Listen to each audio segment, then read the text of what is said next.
আসসালামু আলাইকুম আমার ভাই ও বোনেরা, আজকের রেসিপিতে থাকছে শোল মাছ দিয়া আলু দিয়া ভিন্ন স্টাইলের একটি রান্না। সাথেই থাকুন।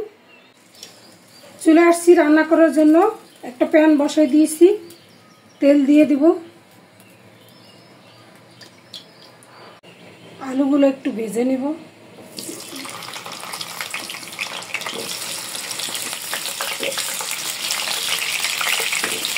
সামান্য একটু হলুদ দিয়ে দেবো।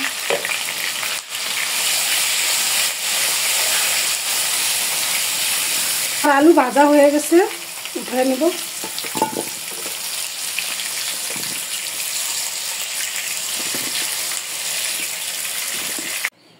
পেঁয়াজ বাটা আধা কাপের মতো, রসুন বাটা 1 টেবিল চামচ, জিরা ও ধনিয়া বাটা 1.5 টেবিল চামচ, আদা বাটা 1 টেবিল চামচ, শুকনো মরিচ বাটা 2 টেবিল চামচ,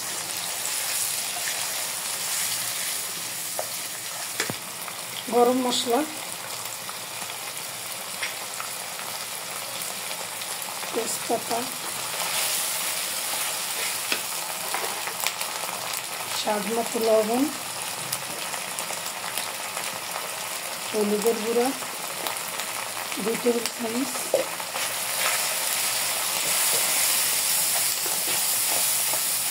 গরম পানি দিয়ে দেবো মশলা কষানোর জন্য।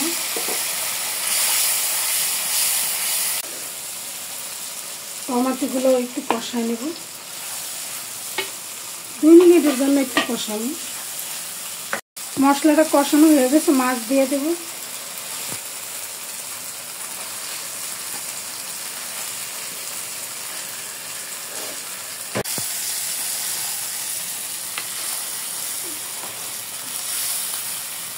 পানি দিয়ে দেবো, মাছটা কষায় নেব।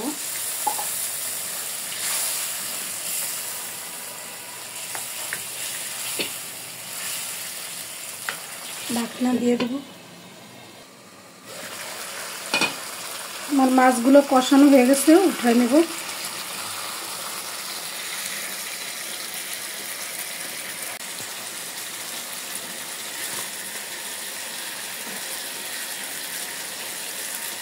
আলু দিয়ে দেবো।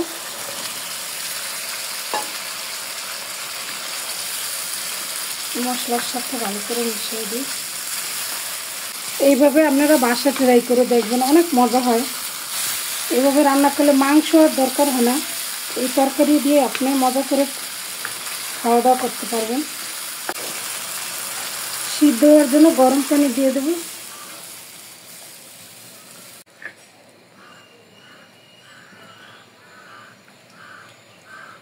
ঢাকনা দিয়ে দেব 10 মিনিটের জন্য।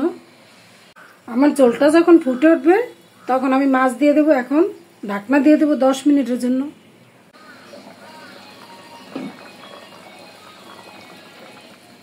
এই পর্যায়ে আমি এখন মাছগুলো দিয়ে দেব।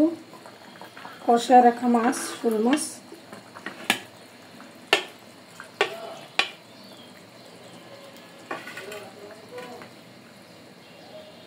কাঁচামরিচ দিয়ে দিলাম।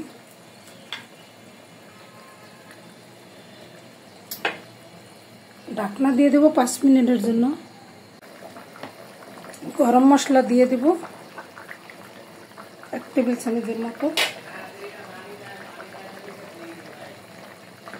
ঢাকনা দিয়ে দেব 5 মিনিটের জন্য।